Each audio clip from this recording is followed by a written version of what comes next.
যতক্ষণ পর্যন্ত আপনার ভিতরে বিনয় নমনীয় এই চরিত্রটা প্রতিষ্ঠিত না হবে ততদিন পর্যন্ত আপনি পূর্ণাঙ্গ প্রভুর দর্শন পাবেন না।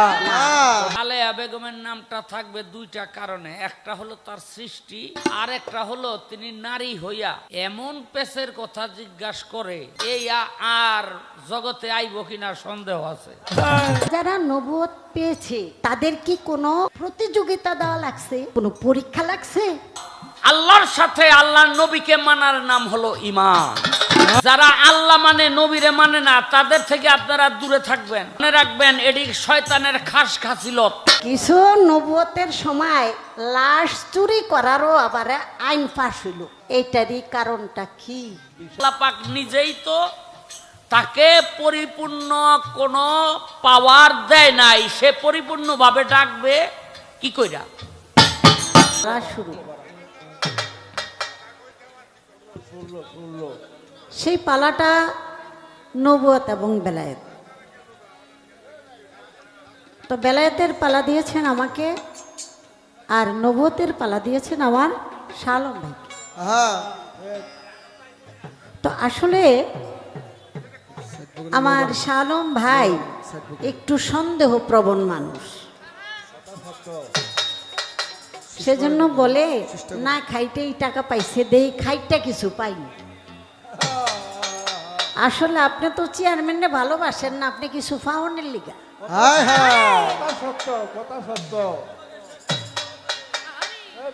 শুনেন ভাই,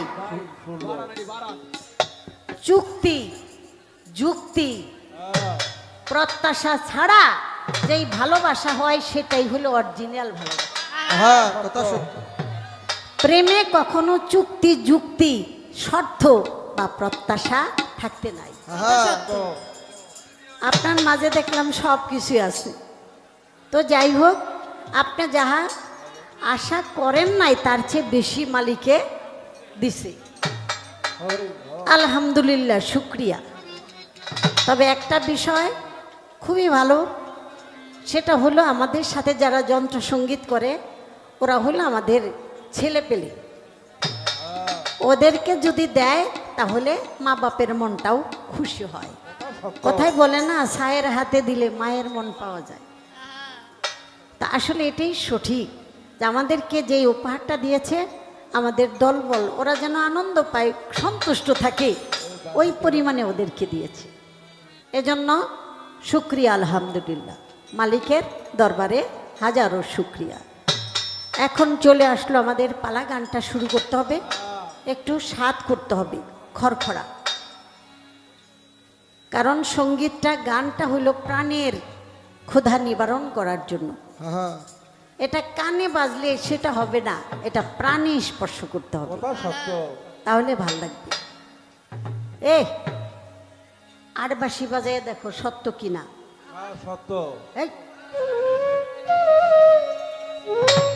শালম ভাই,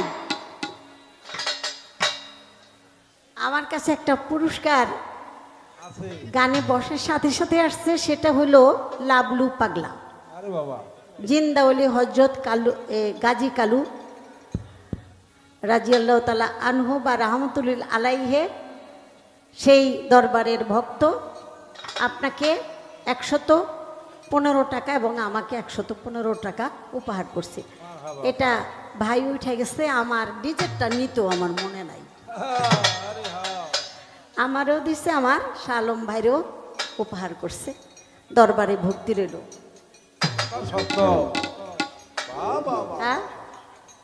ও কয় আমারও মন থাকে না, রম না সম না, কেউ কেউ কম না। আমরা দুইজনে বাইচা রয়েছে, বোনাসের বাসা আর কি, নইলে বাসার কথা না।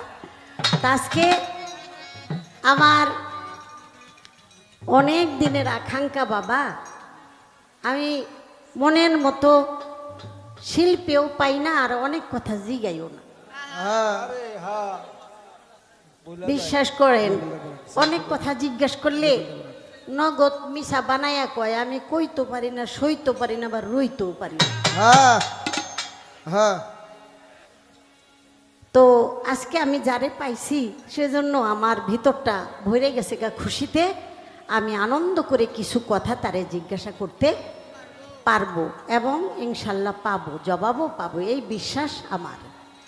আমি প্রথম ময়মনসিংহের বাউল কবি আল্লাহর একজন অলি জালালউদ্দিন খাঁ, সেই বাবার লেখা একটি গান আমি রাখি।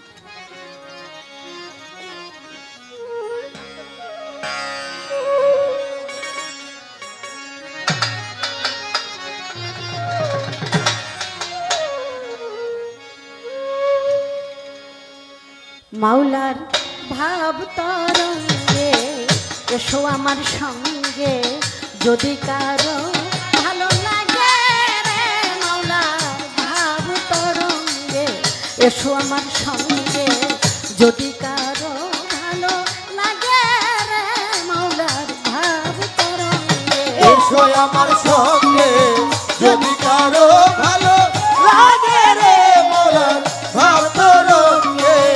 এসো আমার সঙ্গে, যদি কারো ভালো লাগে রে মোলার ভাব তরঙ্গে। ভাবের কথা বলতে গেলে নাই আছে তার শেষ, আরে পুত্র কন্যার মাঝে থাকো হইয়া নিরুদ্দেশ। ওরে ভাবের কথা বলতে গেলে নাই আছে তার শেষ, পুত্র কন্যার মাঝে হইয়া নিরুদ্দেশ। ছাড়িয়া তোমার মাওলানার দেশ, ছাইরা তোমার মাওলানার বেশ, ছাড়িয়া তোমার সন্ন্যাসীর বেশ, মাতাল বইতা সাজয়া গে বাবার মাতাল বইতা সাজয়া গে ভাব তরঙ্গে এসো আমার সঙ্গে, যদি কারো ভালো লাগে রে মাওলার ভাব তরঙ্গে। এসো আমার সঙ্গে, যদি কারো ভালো লাগে রে মাওলার ভাব তরঙ্গে। এসো আমার সঙ্গে, যদি কারো ভালো লাগে রে মাওলার ভাব তরঙ্গে। ভাবের কথা বলতে গেলে না সে তার শেষ, পুত্র কন্যার মাঝে থাকো হইয়া নিরুদ্দেশ। বহু বছর সময় লাগছে এই কথাটার অর্থ বুঝতে, কারণ গান শুনতে পারি, গান গাইতে পারি, কিন্তু এটার অর্থই যদি না বুঝি তাহলে আমি সেভাবে চলবো কিভাবে? পুত্র কন্যার মাঝে থাকো হইয়া নিরুদ্দেশ। পুত্র কন্যা কারা? এগুলি হইল বেড়া, এটি হইল মোহ। পোলা হইছে, মাইয়া হইছে, নাতি হইছে, পুতি হইছে, দুতি হইছে, সুতি হইছে, ওইছে ওইছে ওইছে, আরে হ্যাঁ, এত কিছু হইতে হইতে ৭২,০০০ মোহের পর্দা পড়ে গেছে। ওই পারে পরম বন্ধু, এপারে আমি ওয়াদা দিয়েছিলাম যেখানে যে অবস্থায় থাকি আমি যেন তোমাকেই দেখি, আমি যেন তোমাকেই ডাকি, আমি যেন তোমার আশাই থাকি। আরে এই ওয়াদা করে মায়াময় জম্বদ্বীপে আমরা এসেছি, কিন্তু এত কিছু হবার পরে এই মায়ামোহে আবদ্ধ হইয়া ওই পারে পরম বন্ধু, এই পারে আমি, এখন আমার আর বন্ধুর সেই মহান রূপ আর মনে নেই। সব হারাই গেছি, সব ভুলে গেছি। এদের চিন্তা করতে করতে যেই ওয়াদা করে আসছি আমার বন্ধুর সাথে প্রেম, আমার বন্ধুর ভাবনা ভাবতে হবে, স্মরণ যোগাযোগ রাখতে হবে, সেইটাই আমার মনে নেই। এজন্য আমার আল্লাহ বলেছেন দুনিয়ার মানুষ আওলাদ আর সম্পদ সবচেয়ে পরম, সবচেয়ে শত্রু এবং বিপদ। বালা মুসিবত তার নাম হলো আওলাদ আর সম্পদ। আপনার আর শত্রু লাগবো না, সম্পদ আছে তো তাতেই কাম হয়ে গেছে। এর চেয়ে বড় শত্রু আর কিছুই হতে পারে না। তাই আল্লাহ তাআলা সম্পদ আওলাদ কমাইতে কইছে, কিন্তু আমরা তো পৃথিবীর বুকে মানুষ, আমরা কয়জনে আল্লাহর এই কথাটা মানি? নিজের সম্পদের অভাব নাই, বাই মরে গেছে গা, বাতি যায় এতিম হইছে, ওরে যেইভাবে পারি ওর সম্পদটুক আমি রেখা ওরে একবারে রিক্সা চালানের অবস্থায় পৌঁছাই দিই কি হ্যার পেট আর ভরে না। এই জন্য আল্লাহ কইছে বান্দা তখন যে খাই এ খাই শেষ হইব না সত্য যতক্ষণ পর্যন্ত তগো পেটের মধ্যে 3 মুষ্টি মাটি না পড়ব কি কথা সত্য চিত্তইয়া শুয়া থাকি 3 মুষ্টি মাটি দিয়া দেয় মিনহা খালাকনাকুম অফিয়া নুইদুকুম অমিনহা নুকরুজুকুম তারাতান। এই জন্যই আল্লাহ বলেছে তোমাগো যেই খাই চাই চাই এই খাই আর ভরবো না যতক্ষণ পর্যন্ত তোমার 3 মুষ্টি মাটি না। কথা সত্য এই 3 মুষ্টি মাটি আমি পাই কিনা 3.5 হাত কবরই পাই কিনা তার কোনো গ্যারান্টি নাই নাই। অমুক জায়গায় আগুন লেগা পুইরা ছাই ছাই কোনো অস্তিত্ব নাই। কি হইল বাবা এত সয় সম্পত্তি এত শরীর ঠকাইয়া এত হক ঠকাইয়া যে আপনি বড় লোক হইছেন টাকা টুকা জমাইলেন জায়গা জমি করলেন কু কু নাই নাই একটু কবরের জায়গাও তো আপনার রইল না। আরে তাহলে বুঝতে হবে আল্লাহ বলেছে তোমার কর্মই তোমার অবস্থান নিশ্চিত করে। আমি তো দেওয়ানের লেগে বই রয়েছি কিন্তু তোমরা তো নিজে গো বিচার নিজেরাই করে লাও আমারে আর বিচারক হিসাবে তোমরা মানো না। একজনে রাগ করছে আপনিও দিলেন কষাইয়া একজনে আপনার সাথে শত্রুতা করে আপনিও দিলেন কষাইয়া কে আপনি কি মালিক একটু চুপ থাকেন না আপনার মালিক আছে দেখবেন হ্যার যে কি কঠিন বিচার করে হ্যার দিকে একটু অপেক্ষা আপনার বিচার যদি আপনিই করে লান তাহলে মালিকে করবো কি তাহলে আপনি তো মালিক ওই মানলেন না আপনি নিজেই তো সিরিকি করে ফেলাইলেন। এগুলি বাবা বুঝতে হবে দুনিয়াদারিতে প্রয়োজনে সবাই আছে আসলে আমি কারো না কেউ আমার না আমি শত বিপদে আমি একেবারে যদি সর্বহারা হয়ে যাই পাপে জর্জরিত হয়ে যাই তবু আমি আল্লাহ বলে ডাকলে আমার আল্লাহ আমারে কখনো ফেলে না আল্লাহ আমারে কবুল করে না কথা সত্য এই জন্য বলা হয়েছে ওই যে পুত্র কন্যার মাঝে থাকো হুয়ানির উদ্দেশ্য। দেখেন কতগুলি কথা আমার এই কথাটুকু বলার জন্য প্রয়োজন হয়েছে এটুকু বললাম বেদবি হইলে ক্ষমা করবেন বাবা। যদি কারো ভালো লাগে রে মরণ ভাব করো কে এসো আমার সঙ্গে যদি কারো ভালো লাগে রে মরণ ভাব করো কে রাজা বা ছাত্রীন সমান করতে অনুমান আরে হয় না জান তোর মাথা হেড বীর হনুমান ওরে রাজা বাসা দিন সমান করতে অনুমান আরে হয় না যেন মাথা হে হনুমান তোমার আমার একই পরা তোমার আমার একই পরা তোমার আমার একই পরাণ ভিন্ন শুধু হই বিভাগে বাবারে ভিন্ন শুধু হই বিভাগে ভার তরঙ্গে এসো আমার সঙ্গে যদি কারো ভালো লাগে রে মাওলা ভাব তরঙ্গে এসো আমার সঙ্গে যদি কারো ভালো লাগে রে মামা ভাব করো কে এসো আমার সঙ্গে যদি কারো ভালো লাগে রে মামা ভাব করো কে মদ খাওয়া মাতালের মতো করে দেখা ঘুম আরে অমা বৈশাই দেখ পূর্ণিমা লাগুক নেশার ধুম ওরে ভাত খাওয়া মাতালের মতো কইরা দেখা ঘুম ওরে আমার বসাবে কোনি নাই লাগে নেশার ঘুম বাবা এই মদ অনেকে বলতে পারে মদের কথা তো বয়াতিরাও কয় এই মদ সেই মদ না না না পানীয় নেশাদ্রব্য পান করে তার কোনো দিশা থাকে না তার মদত বেড়ে যায়। আমগো এই যে বিরুলিয়া সাদুল্লাপুর জানেন তো এটা তো নবাবের এরিয়া নবাব সলিমুল্লাহ তাগো এরিয়া কিন্তু এখন হ্যাঁ তো গোড়া লইয়া যাইতাছে ওখানে এক বন্যা বন্যা কয় না आहा है गया कहता है साहब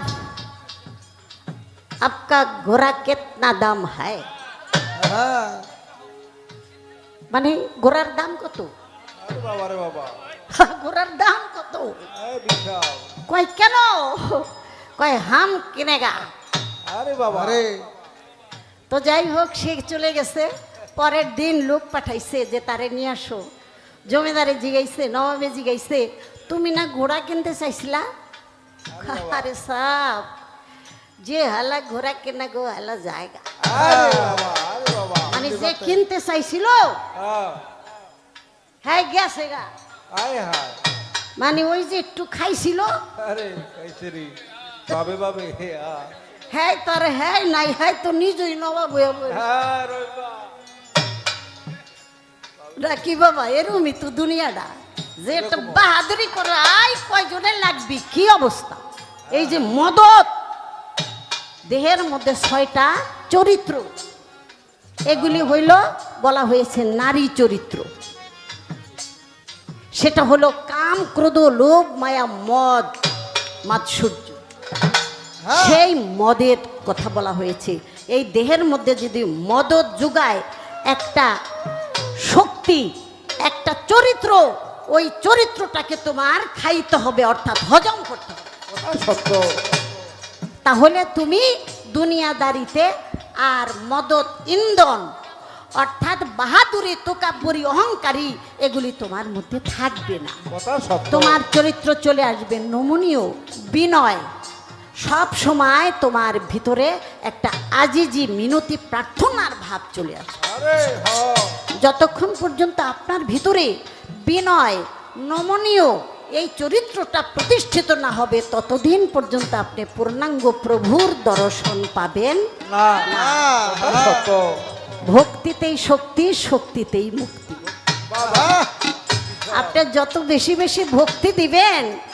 আপনি তত বেশি বেশি ভক্তি পাবেন ভক্তি দিয়া ভক্তির যোগ্য অর্জন করতে হয় কথা সত্য দরবার যত বেশি বেশি আজিজি মিনতি জানাবেন দরবারে যাই দেন 5 টাকা 10 টাকা যাই দেন একটা 5 টাকা দামের একটা মোমবাতি দেন আলো দিলে আলো পাবেন কথা সত্য কি বাবা হ্যাঁ হ্যাঁ আলো দিলে আলো পাবে আলো মিলে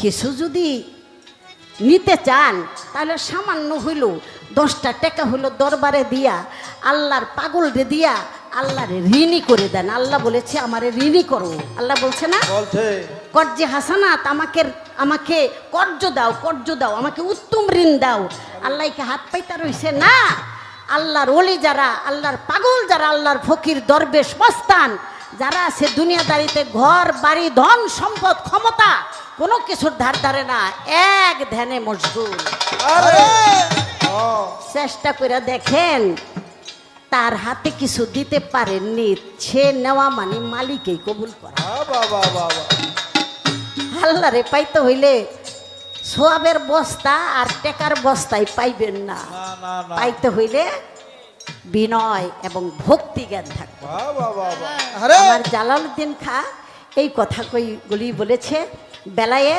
বেলায়েত হলো আল্লাহ প্রদত্ত আল্লাহকে পাওয়ার জন্য যেই মহাশক্তি দরকার যেই প্রেম যে আকর্ষণ দরকার সেটাই হইল বেলায়েত সরাসরি মালিকের তরফ থেকে একেবারে চলমান এখন দিবেন এখন লইবেন কথা সত্য এটার মধ্যে কোনো বাকির কারবার নাই নগদ সব আরে হ্যাঁ তাই নগদ যেখানে পাওয়া যায় অবশ্যই সেখানে আপনি যাওয়ার চেষ্টা করবেন আমি বলার চেষ্টা করলাম বাবা কি বলা হয়েছে আরে মদ খাওয়া মাতালের মতো করে দিগা ঘুম আরে অমাবস্যায় দেখ পূর্ণিমা লাগে পেশার বাগানে তো ফুটবে কুসুম বাগানে তোর ফুটবে কুসুম বাগানে তোর ফুটবে কুসুম নবশাখা অগ্রভাগে বাবারে নবশাখা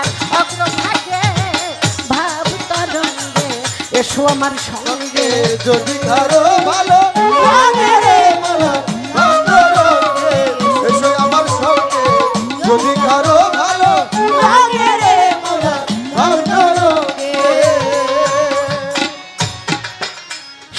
ভাবের কথা যে না বুঝে তার কপালে ছালি, স্থান বিহনে মাখলে বাবা কাজল হবে কালি।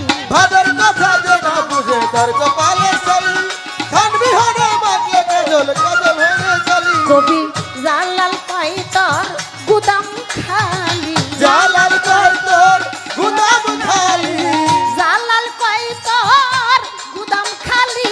ভাঙ্গা ঘরে শিয়াল জাগে বাবারে, ভাঙ্গা ঘরে শিয়াল জাগে। ভাব তরঙ্গে এসো আমার সঙ্গে, যদি কারো ভালো লাগে রে মাওলার ভাব তরঙ্গে। এসো আমার সঙ্গে, যদি কারো ভালো লাগে রে মালার ভাব তরঙ্গে। এসো আমার সঙ্গে, যদি কারো ভালো লাগে রে মালার ভাব তরঙ্গে। এসো আমার সঙ্গে, যদি কারো ভালো লাগে রে মাওলার ভাব তরঙ্গে। এসো আমার সঙ্গে, যদি কারো ভালো লাগে রে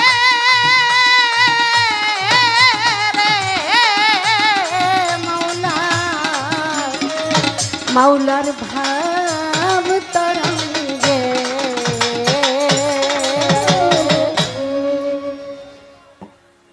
আমার গানটি হয়ে গেল, আজকে তুমি পাম বাড়াই দিও। গানটি গাবার চেষ্টা করলাম। এখন আমাদের যারা যারা নবুয়ত পেয়েছে তাদের কি কোনো প্রতিযোগিতা দেওয়া লাগছে, কোনো পরীক্ষা লাগছে, কোনো যোগ্যতা লাগছে, এমন কোনো কর্ম কোথাও তারা করছে কিনা যে এই যোগ্যতায় তারা নবুয়ত পাওয়ার যোগ্যতা অর্জন করছে? আপনার কাছে আমার কথাটা রয়ে গেল, যদি এরকম কোনো প্রতিযোগিতা হয়ে থাকে তাহলে সেটা কিসের প্রতিযোগিতা, কোথায়, কি নিয়ে প্রতিযোগিতা? আরে বাবা রে বাবা, কঠিন। আমরা সবাই মিলে কথাটা শোনার চেষ্টা করব। আর আরেকটা বিষয় আমার জানার দরকার, আল্লাহ তাআলা নবুয়ত দিয়ে, এই আল্লাহ তাআলা নবুয়ত দিয়ে যেই নবীকে দুনিয়ার মধ্যে পাঠাইলেন, 1 লক্ষ মতান্তরে 2,24,000 পয়গম্বর, তার মধ্যে 313 জন নবী, নাকি বাবা? এগুলো তো আপনাদের ঠোঁটস্থ কণ্ঠস্থ মুখস্থ। এই 313 জন নবী আল্লাহ তাআলা তাদেরকে পাঠাইলেন, তারা কেউ পরিপূর্ণভাবে আল্লাহর দিকে মানুষকে আনতে পারলো না। আরে বাবা রে বাবা, আরে কি বাবা, গোরার খবর। যদি আল্লাহর দিকে প্রথম থেকে আনতে পারতো তাহলে তো আর আরেকজন পাঠানোর দরকার ছিল না, না ছিল। আমার জানার দরকার, এখানে কি আল্লাহ হ্যাগো পাওয়ার কমায়া দিছে, নাকি হ্যাগো কোনো কর্মের ফেরে তারা পারলো? এই লোকটার এই কথা না জিগেলে চলবো না, এই কথাই জিজ্ঞেস করতে হবে। আমার জানার দরকার, আপনি সেই কথাগুলি বলবেন। কেউ পরিপূর্ণভাবে এক আল্লাহ যেই ধর্মে ডেকেছেন এবং দেখতে চেয়েছেন মানুষকে, সেই ধর্মে তারা আসে নাই। নবুয়তের যুগে কোন নবী পরিপূর্ণভাবে মানুষকে সত্য দিনে আনতে পারে নাই। আসেন শ্রেষ্ঠ পয়গম্বর হযরত মুহাম্মদ মুস্তাফা সাল্লাল্লাহু আলাইহি সাল্লাম, পেয়ারা হাবিব, আমার রসুলের সময়ও ইহুদি নাসারা খ্রিস্টান রয়ে গেল। কি বাবা, রয়ে গেল তো? যদি তারা না থাকতো তাহলে তো এত বিরোধ, এত বিবাদ ছিল না, ছিল। আমরা সবাই ভাই ভাই ভাই ভাই। তো আবার রসুলের সময়ও ইহুদি নাসারা খ্রিস্টান রয়ে গেল। আমার রাসূলও পুরাপুরি একনিষ্ঠ ধর্মে আনলেন না, এটাই তো বলা লাগে, আনলেন না। আমি জানতে চাই এটার কারণটা কি? পূর্ণতা আসলো না নবুয়তের ভিতরে। নবুয়তের প্রচারক তারা পরিপূর্ণভাবে দিন ধর্মে আনলেন না। এটার ব্যর্থতা কার? এটা কি নবুয়তের নাকি আল্লাহ চায়? হ্যাঁ কঠিন কথা। কথা জিগে আমার এই মাথা ঘুরাইতাছে, কিন্তু বড় পেশগি কথা। এই এই মানুষটা না হইলে আজকে আমি কথাটা জিজ্ঞাসা করতাম না। কথাটা কঠিন। আশা করি আপনি আসরে বলার চেষ্টা করবেন। কিছু কিছু নবুয়তের বেলায় আবার দেখি সেখানে একটা আইন পাশ হইল, সেটা হইল লাশ চুরি করার আইন। আরে বাবা, আরে বাবা রে বাবা, কি লাশ চুরি করা তো আমগো হিসাবে বালা না। না না, ওই ঠাডা পরা মানুষের লাশ চুরি করে মাথা লইয়া যায়, কি বলে ম্যাগনেট না কি জানি থাকে, হেল লিগা এটা কামেল লিগা আর কি। আজার একা বেটা ঠাডা ছাড়া হলে হেডিরা বারে নেয় না, নেয় হিয়ালে। হ্যাঁ হ্যাঁ মজকটা তো কিছু নবুয়তের সময় লাশ চুরি করারও আবার আইন পাশ হইল। বাবা, বিশাল এইটারই কারণটা কি? বিশাল কথা। আরে বাবা রে বাবা, একবারে টাগারি বুঝাই করে দিলাম। আরে মাইরা লেবেন নাকি তাফা? আমার ভাই জবাব দিব, আমরা সবাই মিলে কথাগুলি শুনবো, খুবই ভালো লাগবে। এই কথা আমার ভাই যদি জবাব না দেয়, এত সুন্দরভাবে কেউ জবাব দিতে পারবে না। নবুয়ত বেলায়েত পালাগান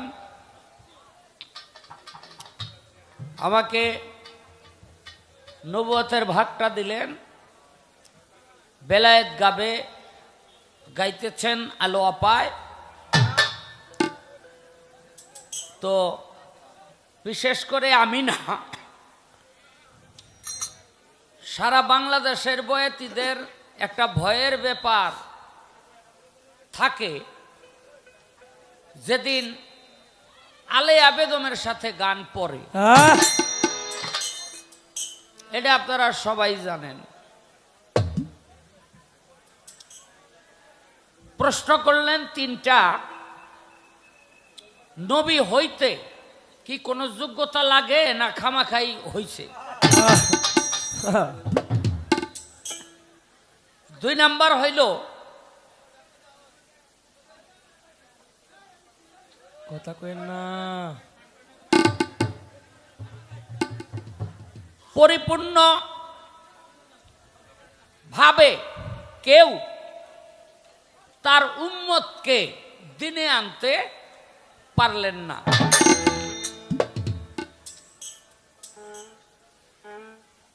তারপরে হইল আমার নবী করিম সাল্লাল্লাহু আলাইহি সাল্লাম এই দিনে আনতে পারলেন না পরিপূর্ণভাবে। এবং লাশ চুরির একটা আইন পাশ হইল কেন? এই হইল, আমার দিকে চেয়ে থাকবি।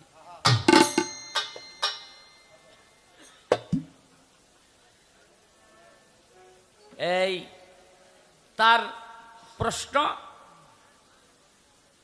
ইনশাল্লাহ জবাব করার চেষ্টা করব। তবে বাউল গানের একটা স্বভাব আছে, 2-1 কথা না বললে এটা ভালো লাগে না, বিশেষ করে আমার। আর আলো আবার সাথে গান পড়লে তো খালি আমার কইতেই মন চায়।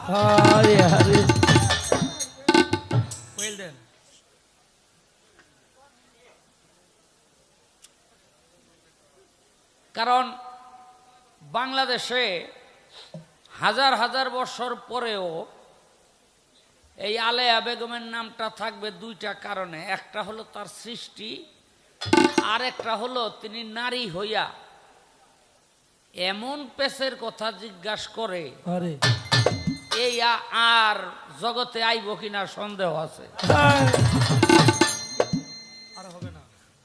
আর বিশেষ করে মেয়েদেরকে সব সময় আমি একটু এড়াইয়া চলি।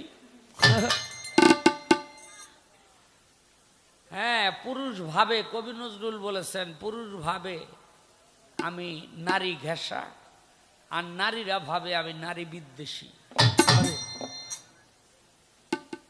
আমার অবস্থা ঠিক তাই। একটা গান আমার নবুয়তের পক্ষ থেকে করি।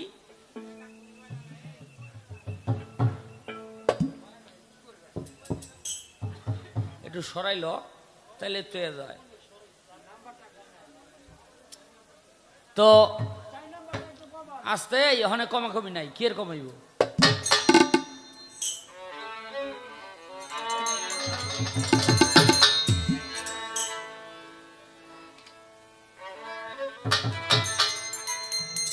মা নবী দোলে রে দুদুল, মায়া মেনার কোলে নবী দোলে রে দুদুল, আরো শের ফুল নবীজি মোহাম্মদ রাসূল আমার, আরো শের ফুল নবীজি মোহাম্মদ রাসূল। আয় মায়া মেনার কোলে নবী, মায়া মেনার কোলে নবী, মায়া মেনার কোলে নবী, দোলে রে দুদুল, আরশের ফুল নবীজি মোহাম্মদ রাসূল আমার, আরশের ফুল নবীজি মোহাম্মদ রাসূল। এই আস্তে, এই তোমার এইটা মনে একটু বেশি বাজে, সাউন্ড কমাও। হ্যাঁ, এই এটার বেশি আর উঠবে না।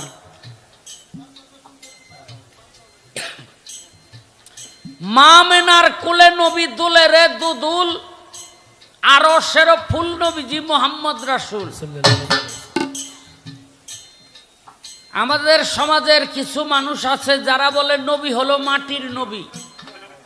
আমাদের বড় ভাই সবাই বলেন নাউজুবিল্লাহ। ডরাইতেছেন নি কইতে? ডরায়েন না। কেন? ইমানের নাম হলো নবী, ইমানের নাম আল্লাহ না।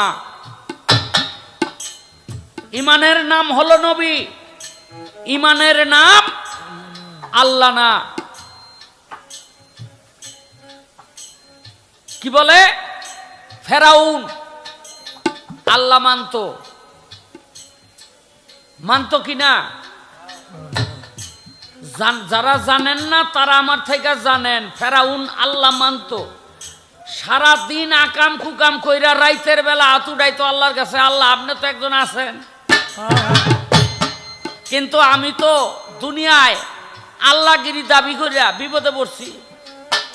ওরা ব্যক্তি আপনারে আমারে মানে, আর আমি আপনারে মানি। চিন্তা করছেন? তাইলে ফেরাউন বেহেশতে যাইব না দুজকে যাইব? দুজকে যাইব। কেন? ফেরাউন মুসা নবীরে মানে নাই। তাহলে ইমান হলো নবী, ইমান কখনো আল্লাহ না। আস্তে নমরুদ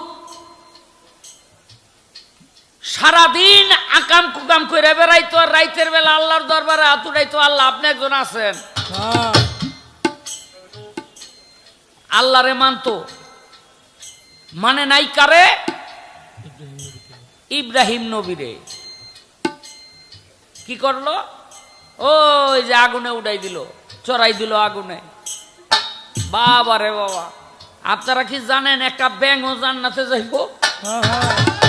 এটা ব্যাঙ কেন যাইব জানেন? ইব্রাহিম নবীর আগুনের মধ্যে দিছে, এই ব্যাঙটা আবার ল্যাংড়া। এই ল্যাংড়াটা ল্যাংড়াইতে ল্যাংড়াইতে ল্যাংড়াইতে ল্যাংড়াইতে যাইতেছে। অন্য অন্য ব্যাঙে কয় কই যাস? কয় ইব্রাহিম নবীর আগুনের মধ্যে দিছে, আমি মুইতে আগুন নিবে এলাম।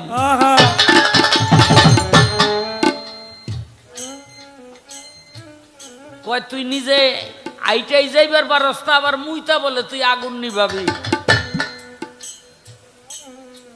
ন্যাংরাইতে গিয়ে একটু মুছছে। আচ্ছা, ব্যাঙের মুতে কি আগুন নিবে? না না, এই আগুন নিবে? আল্লাহ কয় ফেরেশতারা এই ব্যাঙটারে আমি জান্নাতে দেব। সুবহানাল্লাহ। কেন? ওর প্রসাবে আগুন নিবে না, কিন্তু নবীর মহব্বত তোর অন্তরের মধ্যে ছিল আছে। এই মহব্বতের কারণে ওরে আমি জান্নাতে দিয়ে দেব। আচ্ছা, ইব্রাহিম নবীর মহব্বত করে জান্নাতে গেল গা একটা ব্যাঙ। এখন আপনারা জান্নাতে যাইতে চান না চান না? চান। জান্নাতে যাইতে হইলে কি করতে হইব? আমাদের নবীকে মহব্বত করতে হবে। আবু জেহেল আল্লাহ মানতো কিনা? আপনারা হ না আন্তাজে কইেন না, আমার থেকে হুন না হ কইবেন। আল্লাহ পাক বললেন, হে দোস্ত, আবু জেহেলকে গিয়ে 3টা প্রশ্ন করো। এটা কোরআনে আসছে কিন্তু এই ঘটনা। কি? এই আবু জেহেল, তোমার এই জীবন কে দিছে? কয় আল্লাহ। কয় সৃষ্টি কার? কয় আল্লাহ। কয় সেই আল্লাহর নবী আমি, আমারে মানো। এই 3টা প্রশ্ন আল্লাহ পাক শিখাই দিছিল আমার কারে? আমার আখেরি জামানার পয়গাম্বর রে। আবু জেহেল কয় আল্লাহ মানি, তোরে মানি না। এটা দিয়া বোঝা গেল যে আবু জেহেল আল্লাহ মানতো না কারে? নবীরে। তাহলে আবু জেহেল জান্নাতে যাবে না জাহান্নামে যাবে? জাহান্নামে। আবু জেহেল জাহান্নামে যাবে। কেন যাবে? আল্লাহ মাইনা জাহান্নামে যাবে কেন? কারণ আল্লাহর নবীরে মানতো না। এই জন্য আল্লাহর সাথে আল্লাহর নবীকে মানার নাম হলো ঈমান। যারা আল্লাহ মানে নবীরে মানে না, তাদের থেকে আপনারা দূরে থাকবেন। মনে রাখবেন, এটি শয়তানের খাস খাসিলত। এখন এই যে যারা আল্লাহ মানে নবীরে মানে না, এইরকম কিছু মানুষ আমরা বলি আল্লাহর রসুল আরশের ফুল, আর তারা বলে না আমাদের মতো মাটির মানুষ। বলে কি না? এই চাচারে বইতে দেন।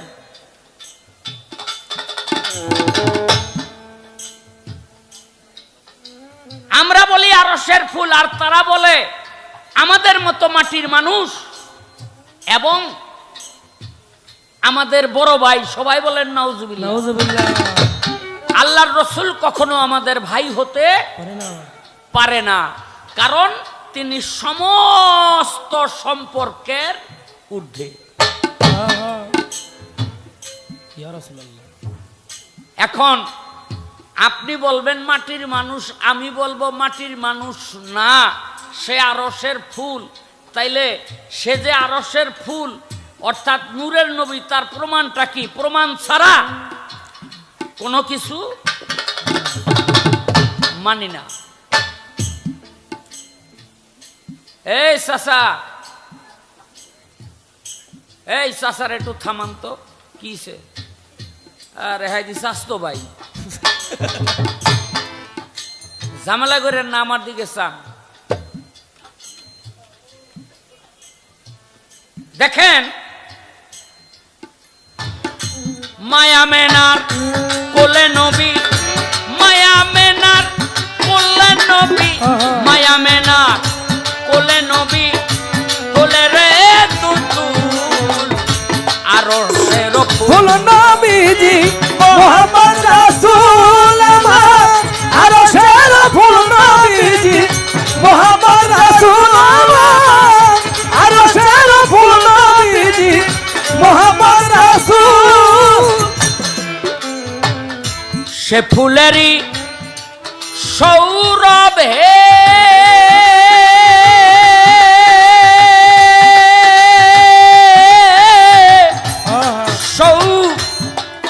সৌরভে,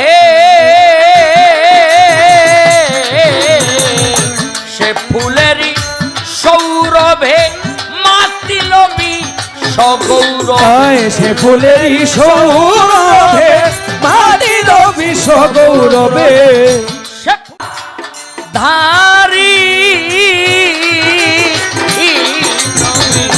ছায়াবিহীন কায়াধারী তৌহিদের পথচারী আয় ছায়াবিহীন কায়াধারী তৌহিদের পথচারী ছায়াবিহীন কায়াধারী তৌহিদের পথচারী পাপি তাপি কান্ডারি পাপি তাপির কান্ডারি পাপি তাপির কান্ডারি পাপি তাপির কান্ডারি তোরাবে দুকুল নবীজি পাপি তাপির কান্ডারি তোরাবে দুকুল আরশের ফুল নবীজি মোহাম্মদ রাসূল আমার আরশের ফুল নবীজি মোহাম্মদ রাসূল আমার আরশের ফুল নবীজি মোহাম্মদ রাসূল আসলে নবীরে নূর মানে না, কিন্তু নবী হাঁটলে যে ছায়া পড়তো না এটা আবার মানে। আপনি চিন্তা করছেন নবী হাঁটলে কিন্তু ছায়া পড়তো না।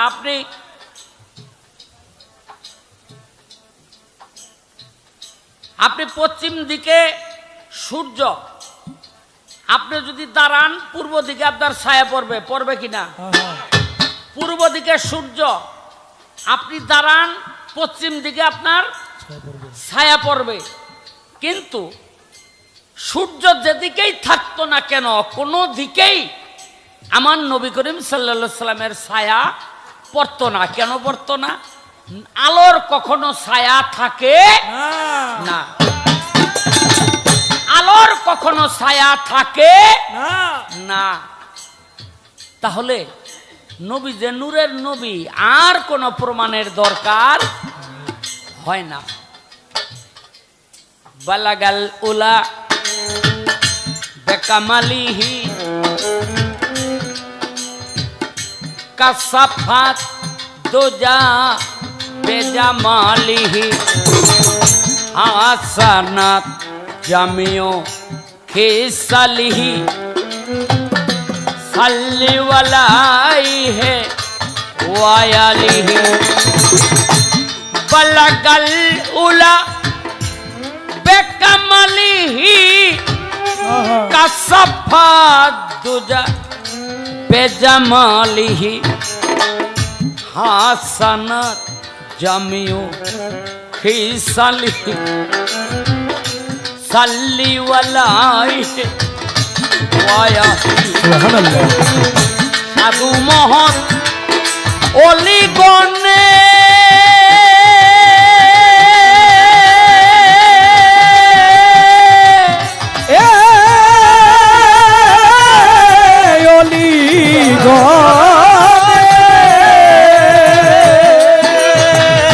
সাধু মহৎ অলিগণে প্রেম সুধা আহরণে সাধু মহৎ অলিগণে প্রেম সুধা আহরণে সাধু মহৎ অলিগণে প্রেম সুধা আহরণে অহর্নিশি নামে প্রেমে অহর্নিশি নামে প্রেমে অহর্নিশি নামে প্রেমে মত্ত কয়া ভুল অহর্নিশি নামে প্রেমে মত্ত কয়া ভুল আরশের ফুল নবীজি মোহাম্মদ রাসূল আমার আরশের ফুল নবীজি মোহাম্মদ রাসূল আমার আরশের ফুল নবীজি মোহাম্মদ রাসূল আমার আরশের ফুল নবীজি মোহাম্মদ রাসূল।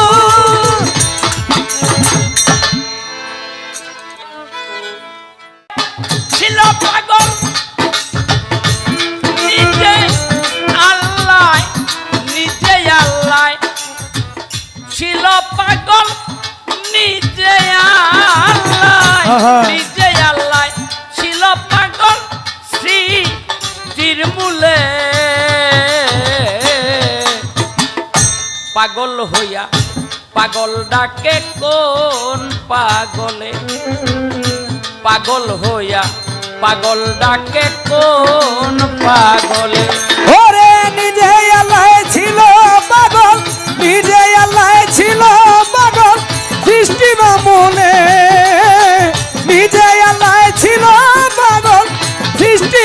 আগুনে পাগল হইয়া পাগল ডাকে কোন পাগলে হায় পাগল হইয়া পাগল ডাকে কোন পাগলে আমারে যেই ভাবেতে জিজ্ঞেস করে ভুলি নাই তা মনে পড়ে বলবো আমি ধীরে ধীরে এই সভা স্থলে বলবো আমি ধীরে ধীরে এই সভা স্থলে বলবো আমি ধীরে ধীরে এই সভা স্থানে আসছে কয় নবী হইতে কোনো যোগ্যতা লাগছে আরে কয় কি কাফের হইতেও যোগ্যতা লাগে হ্যাঁ কাফের হইতেও কিন্তু যোগ্যতা লাগে শয়তান হইতেও যোগ্যতা লাগছে কি জানেন আপনারা একটা সুকাজ আর একটা হইল কুকাজ আসতে আল্লাহ পাক মোহাম্মদী নূরকে সৃষ্টি করলেন আরশ কাঙ্গুরার মধ্যে রাখলেন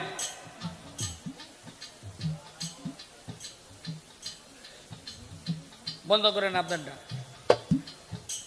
আরশ কাঙ্গুরার মধ্যে রাখলেন সেই মোহাম্মদী নূর থেকে সমস্ত রুহানীদেরকে পয়দা করলেন আল্লাহ পাক সমস্ত রুহানীকে একত্রিত করে প্রশ্ন করলেন তোমরা কি মুসলমান হবে রুহানী তো তখন এলোমেলো ছিল এদিক ওদিক ছুটাছুটি করে মনের আনন্দে খেলা করে দৌড়াদৌড়ি করে যখন আল্লাহ পাক ঘোষণা দিল কিছু রুহানী দ্বন্দ্বায়মান হয়ে গেল এই আরে একটু ফাঁকে দেন একটু ফাঁকে যান বাজান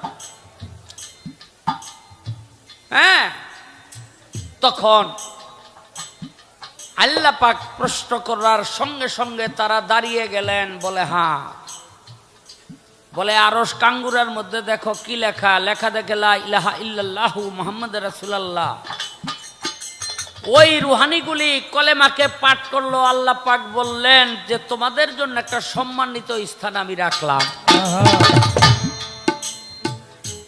এরা কারা এরাই হলো নবী পয়গাম্বর আসতে এরপরে আল্লাহ পাক আবার হুকুম করলেন দ্বিতীয় হুকুমে যারা দাঁড়াই গেল কলেমা পাঠ করলো সেই পাঠকারীরা হইল মুমিন মুত্তাকিন আবার পাঠ করতে বললেন এমনি করে সিরিয়াল বাই সিরিয়াল যখন তারা পাঠ করলো মুমিন মুত্তাকিন মুসলমান ইমানদার হতে হতে একটা সময় কেউ আর আল্লাহর কথা শুনলো না আল্লাহ কয় তোমরা হলে অবাধ্যকারী তোমাদেরকে আর আমার দরবারে কোনো জায়গা নাই তখন তারা আল্লাহর দরবারে নত জানু হয়ে বলল আমাদেরকে আরেকবার সুযোগ দেন আল্লাহ কয় এই সুযোগটা তোমার এখানে দিব না আমি একটা খেলা খেলবো সেই খেলা ঘরের মধ্যে তোমরা সেই সুযোগটা পাইবা কিন্তু ভাগ্যের কি নির্মম পরিহাস ওই জায়গার মধ্যে যারা সেই আল্লাহর রসুলকে মানে নাই এই পৃথিবীতে আইসাও তারা মানলো না কেউ বেহা হয়ে রইল কেউ তেরা হয়ে রইল তাহলে নবী হইতে অলি হইতে অবশ্যই একটা যোগ্যতা লাগছে সেই যোগ্যতা হলো বিশ্বাসের যোগ্যতা হুকুম পালন করার যোগ্যতা কয় পরিপূর্ণভাবে আনতে পারলো না কেন এটা আল্লাহ ইচ্ছা কইরাই তাগো দিয়া পরিপূর্ণভাবে আনাই নাই কারণ প্রত্যেকটা নবীকে পৃথিবীতে পাঠাইছে আর বলছে তোমাকে যদি দুনিয়ার মধ্যে পাঠাই তুমি এই পাঠাইলাম তোমার সময়ে যদি আমার হাবিবকে পাঠাই কি করবা কয় আমার নবুয়তি ছাড়িয়ে দিয়ে তার উম্মত হয়ে যাব ছোট করে এই তোর বেশি হ্যাঁ এই আমি তার উম্মত হয়ে যাব তাহলে আল্লাহ পাক নিজেই তো তাকে পরিপূর্ণ কোনো পাওয়ার দেয় নাই সে পরিপূর্ণভাবে ডাকবে কি কইরা? আল্লাহ পাক পবিত্র কোরআনের মধ্যে বলেছেন, আমার মুহাম্মদের দিন যে শ্রেষ্ঠ, এটাকে বুঝাইবার জন্য আমি কোন নবীকেই পরিপূর্ণ নবুয়তি দেই নাই, শুধু তাদেরকে মাঠের মধ্যে আমি নামাইছি এই জন্য তারা আমার নবীর পবিত্রতা ঘোষণা করতে করতে করতে করতে আগাইতে থাকবে, তাতে আমার হাবিবের শ্রেষ্ঠত্ব প্রমাণ হবে। আজকে মনে করেন এই জনসভার মধ্যে একজন বড় নেতা আসবে, সে আইসাই কিন্তু কইব না আমি আইয়া পড়ছি, কি কন? তার আগে মাইকে বলবে, এলাকায় ঘোষণা করবে, মঞ্চ তৈরি করবে, হ্যাঁ, বিভিন্ন আয়োজনের মাধ্যমে মানুষকে জানান দিবে, তারপর সেই নেতা আসবে। ঠিক আমার আল্লাহর হাবিবকে আল্লাহ পাক পাঠানোর আগে 312 জন নবী, 1 লক্ষ মতান্তরে 2,24,000 পয়গাম্বর এই পৃথিবীতে পাঠাইয়া সমস্ত মানুষকে জানান দিছে যে আইতাছে। খবরদার বেয়াদবি করা চলবে না। আরে কি কইতাম, মাতৃ উদরে অন্যান্য নবী পয়গাম্বররা মানে আয়া পড়বো দুনিয়ার মধ্যে, আল্লাহ কয় থাম, আল্লাহ কয় থাম। কি তুই যদি এখন দুনিয়ার মধ্যে যাস, আমি যদি আমার হাবিবরে পাঠাই কি করবি? কয় আমার আর নবুয়তি থাকবো না, আমি তার উম্মত হয়ে যাবো, কথা দিলাম। কয় এইবার যা। আপনি চিন্তা করতে পারেন নবীর সম্মানটা কোন জায়গায়? আল্লাহু আকবার, আল্লাহু আকবার, ইয়া রাসূলুল্লাহ, ইয়া রাসূলুল্লাহ, ইয়া হাবিবাল্লাহ। কয় নবী আনতে পারলো না, কে কইছে? দেখেন, আদম থেকে ঈসা পর্যন্ত আপনার সিরিয়ার মধ্যে 1 নবী, ফিলিস্তিনে 1 নবী, মিশরে 1 নবী, ইরাকে 1 নবী, হ্যাঁ, এরকম বিভিন্ন জায়গায় জায়গায় জায়গায় জায়গায় নবী। একমাত্র আমার নবী করিম সাল্লাল্লাহু আলাইহি ওয়াসাল্লাম যখন আসলেন, তখন তার নবুয়তির দিন সারা পৃথিবীতে ছড়াইল এবং সারা পৃথিবীর নবী হইল আমার নবী। সুবহানাল্লাহ। এজন্যই বলে লাকুম দিনুকুম ওয়ালিয়া দিন। আল্লাহ পাক যেদিন এই আয়াত পাঠাইলো আমার নবীর কাছে, আবু বকর সিদ্দিক কান্দে। আমার নবী কয়, আবু বকর, এত খুশির দিনে তুমি কান্দো কেন? আল্লাহ পাক দিন প্রতিষ্ঠা করে দিল সারা পৃথিবীতে, তুমি কান্দো কেন? আবু বকর সিদ্দিক সেদিন বলছিল, ইয়া রাসূলুল্লাহ, দিন যদি প্রতিষ্ঠা হয়ে যায় তাহলে রসুলের আর আমাদের মাঝে দরকার থাকবে না। আমি এই ভয়ে কান্দি, কোন দিন আল্লাহ রসুল আমাদের থেকে চর্মচক্ষের আড়ালে চলে যায়। চিন্তা করেন। তাহলে আল্লাহর নবী একদিন আল্লাহর কাছে হাত তুলে বলেছিল, পাক পরওয়ারদিগার, তোমার কাছে আমি 3টা জিনিস চাই। বলে কি? বলে একটা হইল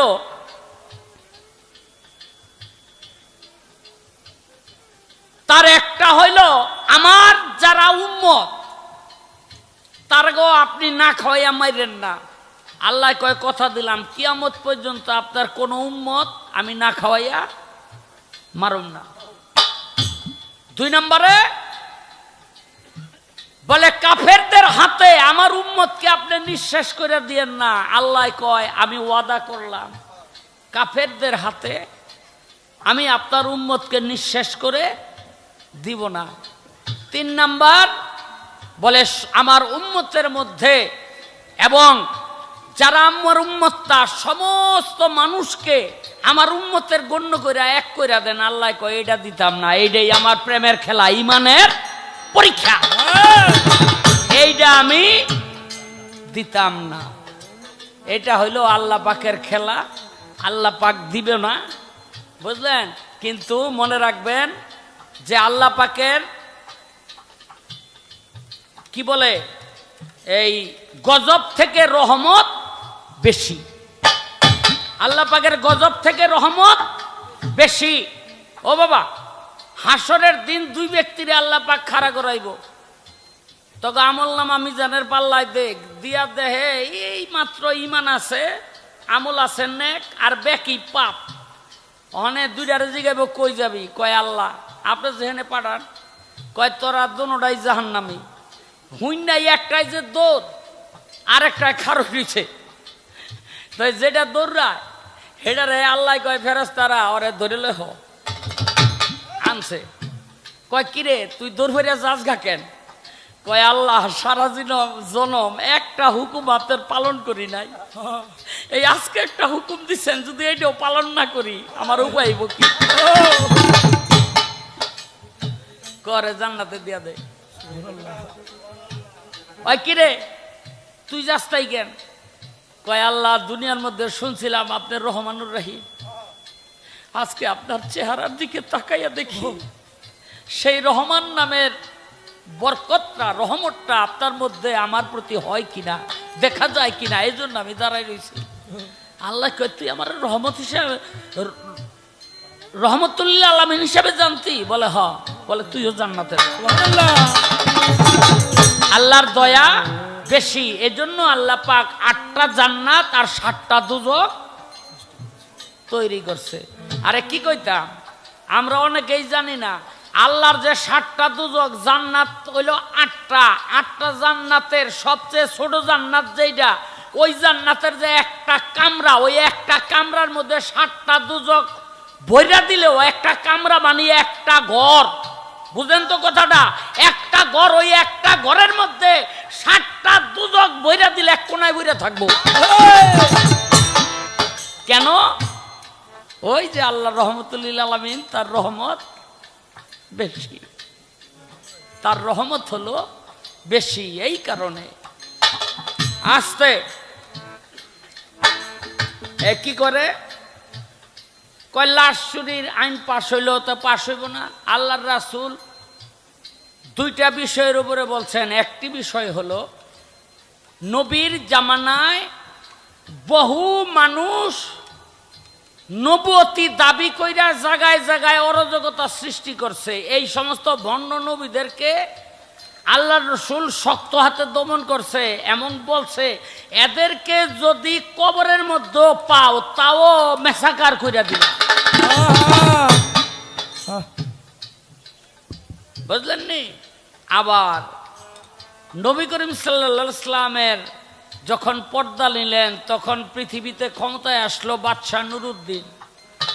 এই নুরউদ্দিনকে আল্লাহর রাসূল স্বপ্নে দেখাইলেন যে দুই ব্যক্তি আমার লাশকে, আমার দেহ মুবারককে চুরি করে নিবার জন্য আসছে। আবু বকর সিদ্দিকের পাও ধরে টানতাছে ওই রওজা পাকের মধ্যে। আবু বকর সিদ্দিক ওই রাসূলুল্লাহ, কে যেন আমার পাও ধরে টানে। আমার নবী কয় তোমার পাও মনে করে তো টানে না, আমার পাও মনে করে টানে, আমি ব্যবস্থা নিতেছি। বাদশাহ নুরউদ্দিনের স্বপ্নে দেখাইলেন। বাদশাহ নুরউদ্দিন একে একে 3বার স্বপ্নে দেখা, এবং মদিনার যে খাদেম তিনিও একে একে 3বার স্বপ্নে দেখা, দুইজনে একসাথে হইয়া স্বপ্নের ভাব বুঝতে পাইরা মদিনার সমস্ত লোকদেরকে দাওয়াত করলেন, সব খাওয়াইলো। যেই 2 ব্যক্তি চুরি করে নিবার জন্য আসছে তাদের চেহারাটা বাদশাহ নুরউদ্দিনকে দেখাইলেন, কিন্তু সমস্ত মানুষকে খাওয়াইছে, এই চোর 2টার লগে মিলে না। এক ব্যক্তিকে বলে যে তোমাদের বাড়িতে কি আর কেউ আছে? বলে আছে। 2টা মানুষ, কালা, হাফসি কালা। কয় হ্যাঁ গো 2জন রে আনো। কয় কইলে আইব না, সৈন্য পাঠাই দিছে, ধরে আনছে। দেখা যায় হয় এই 2টাই, যে 2টা স্বপ্নে দেখছে সেই 2টাই। কিনলে গাইছ? কয় ইহুদি নাসারারা আমাকে পাঠাইছে নবীর দেহটাকে চুরি করে নেওয়ার জন্য। যদি নিতে পারতাম তাইলে বাদশাহ ওই ইহুদি নাসারারা ঘোষণা করতো তোমাকে রওজার মধ্যে তোমাকে নবী নাই, কি লইয়া বড়াই করো? তোমাকে রওজা বাকে তোমাকে নবী নাই, যদি মিথ্যা হয় তাহলে খুঁজা দেহ। নিতে পারলে তো প্রমাণ হইতো যে নাই, আমাকে কথাই সত্য। তখন পৃথিবীতে আমাদের ধর্মটাই উঁচা হয়ে যাইতো, মুসলমানরা নিচু হয়ে যাইতো। এই জন্য আমগো পাঠাইছে, বলে দোনোটারে কতল করো। ছিল পাগল সৃষ্টির মূলে